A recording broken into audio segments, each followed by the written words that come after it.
So again, 13, you're in Paris, you're finishing, about to go to high school, and then where did you go from there? Actually, at the beginning of middle school, I moved to Israel for 4 years. Okay. After that, I went back to high school in the American school in Paris, where I graduated. I then moved to North Carolina to do my 4 years at Duke University. Okay. Just graduated last year.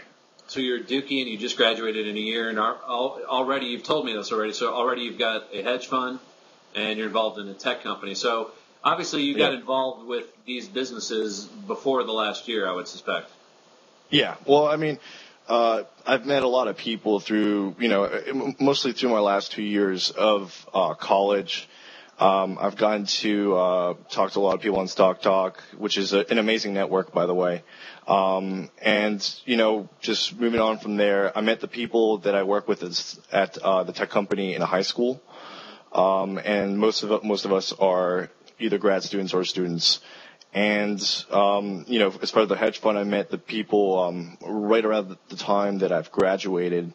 And we went from there. As I'm pretty good. I know a lot of people, and I was able to raise some capital. And hopefully, we can move on from there. We're still looking to raise some capital. What kind of tech? We'll get into that a little bit. What kind of tech business were you involved in from high school on? Tell us a little bit about that. Yeah, so the tech business that I'm involved in, I'm the CFO of, is called Course Rank, and the main point of this business is to provide students with tools they need in order to find the classes that they may want to take or need to take in order to graduate. About 50% of students, even though it sounds like an unreasonable number, more than 50% of students don't graduate within the 4 years. Right. And so we try and help them out. That's basically what we're doing. I'm actually surprised 50%. That actually seems high to me because it's unreasonably high. I went to Michigan, and I think as far as overall graduation rates from admitted freshmen to graduation, I think still somewhere in the low 70s, which is probably similar to Duke. These are higher institutions when it comes to universities, but that's so 50% in 4 years is still pretty fat, I would think. Yeah. I mean, it's still pretty huge for 6 years too. I was going to say, what does it go to 5 in 6 years? What's the number on graduation? I mean, it's still above a quarter, so it's huge. Yeah.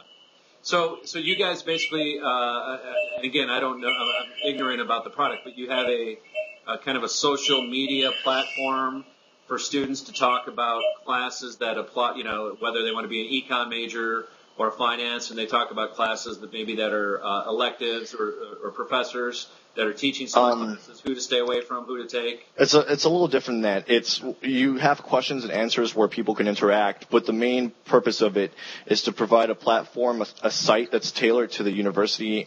Each university has its own site.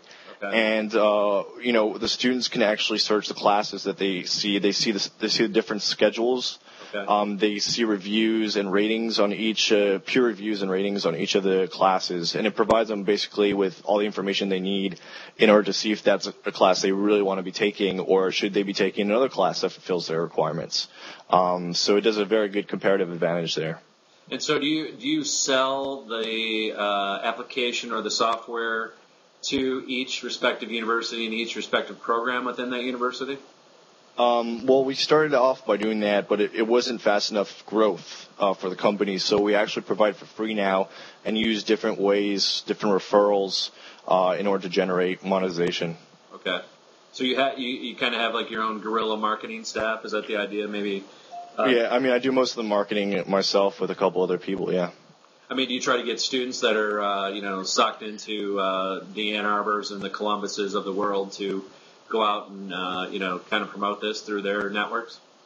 Well, we use our networks first. I mean, we all have a lot of friends at different universities, so we use that in our connections to get into that university. We try to get student governments to back us up at the universities, and then we could go ahead and deploy it and get, instead of going for 10% or 20% like other competitors that we have, we really go in and we penetrate within that social network about 80%. At Stanford, we have 97% of all students using the software, so.